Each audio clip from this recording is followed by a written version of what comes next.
Mindoro, Philippines para sa mas malalim na pag-uunawa sa mga alamat at kababalaghan sa Mindoro. Isa sa mga pinakakahangahangang lugar sa Pilipinas na puno ng misteryo at kasaysayan ay ang Pola, isang bayan sa Oriental Mindoro na matatagpuan sa silangang baybay ng isla. Bagamat hindi pa natutuklasan ng agham, ang Pola ay isang makulay na bahagi ng ating kultura at paniniwala. Ayon sa mga lokal na alamat, ang Pola ay isang bayan na tahimik at puno ng kasaysayan.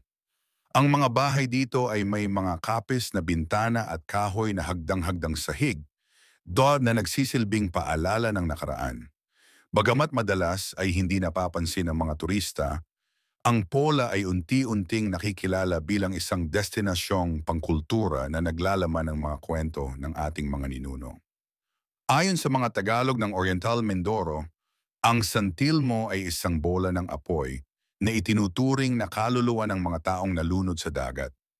Sinasabing ang mga kaluluwang ito ay naglalakbay sa dagat upang maghanap ng kapayapaan. Isang alamat ang nagsasabi ng karanasan ni Mang Ando at ng kanyang mga kasama na nakatagpo ng santilmo habang naglalayag. Upang mapigilan ang santilmo, gumamit sila ng suka, asin, fon at tubig upang mapatay ang apoy at maiwasan ang sakuna. Mga alamat at paniniwala ng mangyan. Isipin ang isang lambak na napapaligiran ng mabundok na kagubatan kung saan ang bawat puno, ilog at bato ay may sariling tinig. Dito nakatira ang mga mangyan, tahimik at mapagkumbaba, ngunit puno ng karunungan.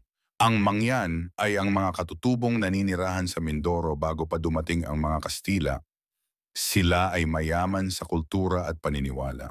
Ayon sa mga alamat, ang mangyan ay may mga kwento ng mga nilalang tulad ng tiyanak, isang nilalang na may kakayahang mag-anyong sanggol upang linlangin ang mga tao. Sinasabing ang tiyanak ay may mga pangil at matalim na kuko na ginagamit upang manghuli ng biktima. Sa kagubatan, maaaring makita ang mga tiyanak, anyo ng sanggol, ngunit sa mata ng mangyan, alam nila ito ay nilalang na may mensahe. May mga kwento ng mga taong nagtangkang agawin ang yaman ng kagubatan at sila'y natututo ng leksyon sa pamamagitan ng mga kakaibang pangyayari.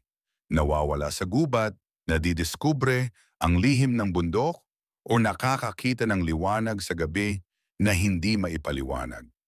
Mga nakatagong yaman at lihim ng Mindoro. Sinasabing ang Mindoro ay may mga nakatagong yaman mula pa noong panahon ng mga Kastila. Isang alamat ang nagsasabi ng Buyeo Island, isang isla sa dulo ng Oriental Mindoro, kung saan may mga kuweba na naglalaman ng mga gintong alahas at iba pang yaman. Ang mga lokal ay naniniwala na ang isla ay isang biyaya mula sa langit. Ngunit ang mga yaman nito ay nananatiling lihim. Bawat ilog at bundok ay may tagapangalaga at bago humakbang sa kagubatan, kailangan munang mag-alay ng dasal o pagkain sa mga espiritu. Ang santilmo, bola ng apoy sa gabi, ay hindi nakakatakot sa kanila. Ito ay tanda ng kaluluwa na naghahanap ng gabay. Ginagamit nila ang tubig, asin at dahon ng ilang halaman upang magbigay galang at proteksyon sa mga espiritu. Ang pananaw ng mga tagapola. Ang mga tagapola ay may malalim na paggalang at takot sa kanilang mga alamat. Marami sa kanila ang naniniwala na ang mga kwento ng santilmo, mangyan, anhat marsin naman ang mga nakatagong yaman ay hindi basta-basta matutuklasan ng mga banyaga. Ang mga lihim ng pola ay para lamang sa mga karapat-dapat at may malasakit sa kanilang kultura at kasaysayan.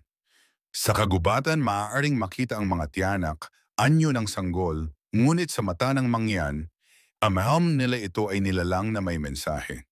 May mga kwento ng mga taong nagtangkang agawin ang yaman ng kagubatan at sila'y natututo ng leksyon sa pamamagitan ng mga kakaibang pangyayari. Nawawala sa gubat, nadidiskubre ang lihim ng bundok, o nakakakita ng liwanag sa gabi na hindi maipaliwanag. Ang mga alamat ng Pola, Mangyan at Mindoro ay nagsisilbing paalala ng ating mayamang kultura at kasaysayan. Ang lahat ng kaalaman ay ipinapasa mula sa matatanda patungo sa kabataan. Hindi ito nakasulat sa papel kundi nasa mga kwentong binibigkas sa tabi ng apoy, sa ritual at sa bawat gawain sa araw-araw. Ang bawat bata ay natututo ng tamang pakikitungo sa kalikasan at sa espiritu ng nakaraan, at ang bawat hakbang ay gabay sa pag-unawa sa misteryo ng mundo. Ito ay nagpapakita ng ating pagnanais na maunawaan ang mga hindi nakikita at ang ating patuloy na paghahanap ng kahulugan sa mga misteryo ng ating paligid.